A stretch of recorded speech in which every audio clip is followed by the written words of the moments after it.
A gente está no Agosto Dourado, é um mês que comemora e celebra e põe em destaque os benefícios da amamentação. Eu estou vivendo esse momento, vou compartilhar com vocês as minhas experiências e convidamos a médica, a doutora Renata Areosa, que também está vivendo esse momento. Tudo bom, doutora? Tudo bom, Dê, querida? Boa tarde. Então, aproveitando o ensejo do Agosto Dourado, né, para a gente abordar a importância do aleitamento materno, desse momento que ambas estamos vivendo. Doutora, qual é a importância do aleitamento materno? Ele vai muito além da nutrição, né? Com certeza, a gente tem, são vários os âmbitos de importância em relação à amamentação, seja nutricional, né, do aporte nutricional que a gente está dando ali dos componentes, proteínas, lipídios, carboidratos, da parte de proteção e imunidade, né, que a gente passa pelo leite, imunoglobulinas e a questão do desenvolvimento do bebê, neurodesenvolvimento, cognição, que é muito importante. Também se fala em proteção, que é quando a gente amamenta o bebê, a gente está diminuindo a proteção, algumas doenças como diabetes mellitus, a obesidade na vida adulta. E também, né, a questão do apego, do acolhimento, da relação entre mãe e filho. Isso é muito importante, tanto para a gente quanto para eles. Isso aí é insubstituível. Claro que eu acho importante a gente ressaltar que tem uma cobrança muito importante em cima das mães, e o maternar já é uma coisa pesada, né? É difícil, aquele boom de hormônios que a gente tem uma queda, o puerpério, o blues puerperal, enfim, é tanta coisa acontecendo na vida da mãe, e a gente ressalta a importância do aleitamento materno, mas também a gente acolhe as mães que não conseguem amamentar.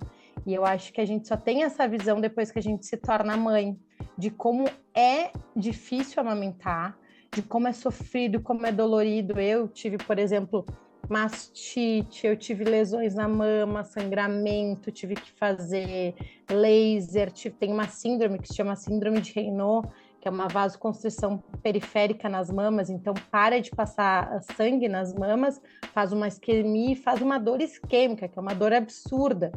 Então, assim, a gente tem que querer muito amamentar e é muito difícil. Então, quando a gente passa por todas essas questões, a gente entende também que amamentar vai muito além do querer.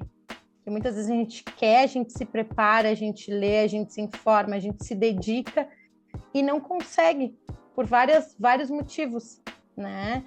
Então, claro que a gente tem que reforçar a importância do aleitamento materno e tudo que está envolvido com ele, mas também eu acho muito importante a gente acolher as mães que querem amamentar e não conseguem, mas que façam isso de outras formas, né? Que seja via fórmula, seja via banco de leite, né? Mas que tenha aquele momento com o seu filho e toda essa questão da ligação da mãe com o bebê, que também é uma das coisas mais importantes que a gente pode ter nesse momento.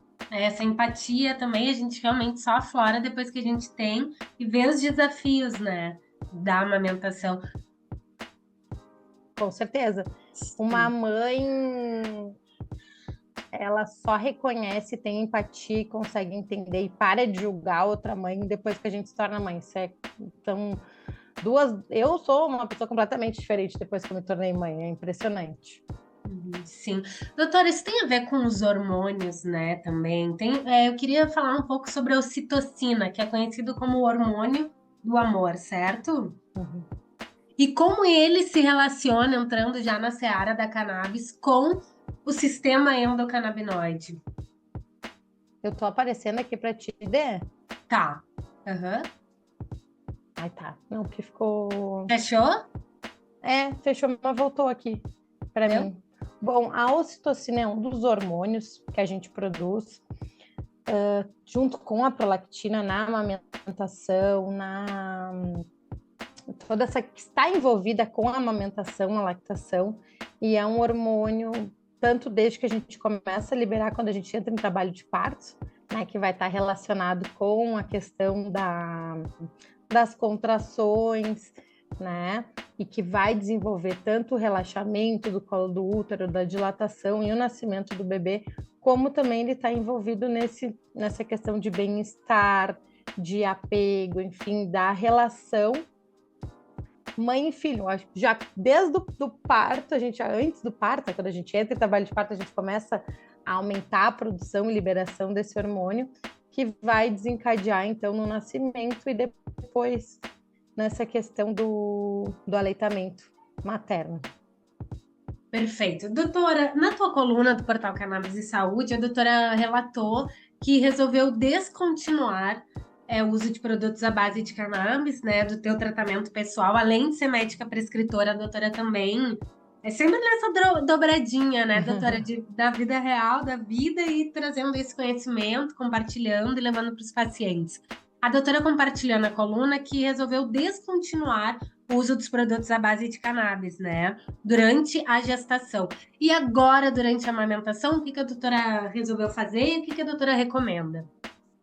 Perfeito, Dê. Então, o que a gente tem de estudos mais robustos em relação tanto à gestação quanto à amamentação é que a gente descontinue o uso dos canabinoides, né? A gente tem alguns estudos novos demonstrando algumas outras questões, orientando que poderia ser feita a introdução na gestação ou na amamentação, mas o que a gente tem de evidência concreta, robusta e segura é que se faça essa descontinuação. Eu, como paciente de dor crônica, usava, né, a cannabis medicinal, óleos full spectrum de canabidiol para as minhas hérnias de disco, super bem adaptada, não tinha mais dores, enfim, todos os benefícios dos usos dos canabinoides, mas quando eu descobri a gravidez, eu descontinuei em função dos riscos que a gente sabe que pode desencadear tanto durante a gravidez como no pós-parto para o bebê. E nessa fase do aleitamento materno, como a gente sabe que os canabinoides passam pelo leite materno, né, para o bebê, o ideal, então, orientado é que a gente não use durante essa etapa, essa fase da vida. Por quê? Porque quando a criança nasce, ela está tanto com a parte do sistema nervoso central como do sistema endocannabinoide em desenvolvimento, a pleno desenvolvimento, produzindo muito neurotransmissores endocannabinoides. E se a gente entrar com canabinoides exógenos, que são os canabinoides da planta, a gente pode estar prejudicando essa questão de neurodesenvolvimento, de cognição, né, da criança, principalmente em função do THC, né, que é um dos componentes da planta e que pode estar afetando ali, prejudicando toda essa questão do neurodesenvolvimento da criança. Então, até hoje, né, dia 6 de agosto de 2024, a gente sabe que na medicina e na ciência tudo muda, mas até o dia de hoje, o que a gente tem de referência concreta é que a gente não faça uso dos canabinoides, dos fitocannabinoides, enquanto a gente estiver amamentando. Perfeito, doutora. Eu até, inclusive, a doutora citou sobre o THC, eu queria frisar e perguntar se eu uso um óleo isolado, CBD isolado, só CBD, mesmo assim, por ser um fitocannabinoide, eu também devo descontinuar. O ideal, recomendado é descontinuar. Idealmente, sim, a gente sabe que o canabidiol vai ser menos prejudicial para essa criança do que o THC, né? Porém, idealmente, se a mãe não tiver nenhuma patologia que a gente pese que suspender este tratamento seria mais prejudicial para ela do que manter, o ideal é que seja suspenso. Tá? Claro que tem casos e casos, isso a gente tem que avaliar sempre com o médico que faz o acompanhamento dessa paciente. E, de repente, dependendo da doença, da gravidade, ele avaliar como melhor manter o tratamento, em alguns casos particulares, aí seria o ideal mesmo um canabidiol isolado, do que, por exemplo, um óleo full espectro com canabidiol e com THC na composição. Perfeito. Doutora, outra pergunta. Se você achar que pode ser é sempre sério, importante a gente essa esclarecer sempre importante a gente esclarecer que nós produzimos canabinoides, né? São endocannabinoides, Isso. como a doutora citou. Pode explicar um pouquinho essa questão que nós estamos passando canabinoides para os nossos filhos, mesmo sem usar óleo, né?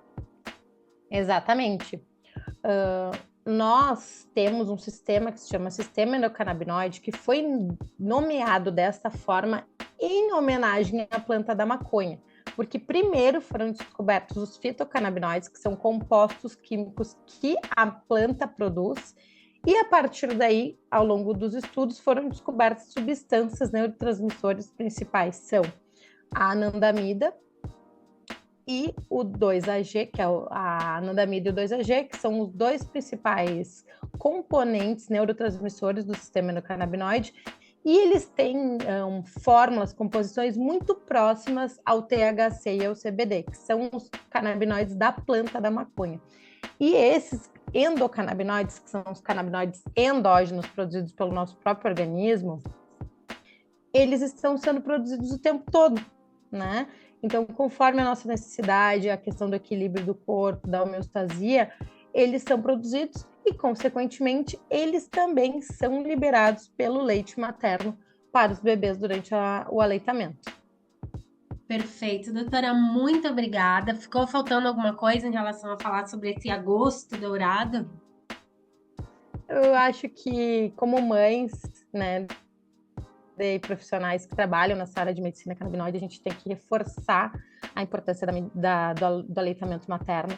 Quem puder, sempre amamente, a melhor forma de alimentação para o seu filho, a melhor forma de a gente passar proteção para as crianças também, né? Imunidade, apego, acolhimento, mas também que as mães entendam e sejam acolhidas se elas não conseguirem fazer esse aleitamento materno, né, que a gente sabe que é difícil, mas que continue incentivando quem puder e quem conseguir, né? E, então, deixando também reforçada essa questão como médica, com certificação internacional em medicina endocannabinoide, dessa importância da gente suspender sempre os canabinoides, se não tiver uma contraindicação, um fator que oriente a gente a manter uma patologia de um paciente, que os pacientes façam contato com seus médicos prescritores se descobrirem que estão grávidas, né? Para esse médico avaliar, então, essa descontinuação e também orientação para como vai proceder nesse momento, tanto da gestação quanto no aleitamento materno. Assim como a gente tem que fazer com todos os medicamentos, né, doutora? Afinal, a certeza. cannabis é mais um medicamento, faz parte do arsenal terapêutico agora para todos nós, mulheres, gestantes, lactantes, certo? Claro, quando a gente descobre que está grávida, a gente tem que se orientar com o nosso ginecologista, com o nosso obstetra em relação ao que pode ser mantido e o que deve ser descontinuado.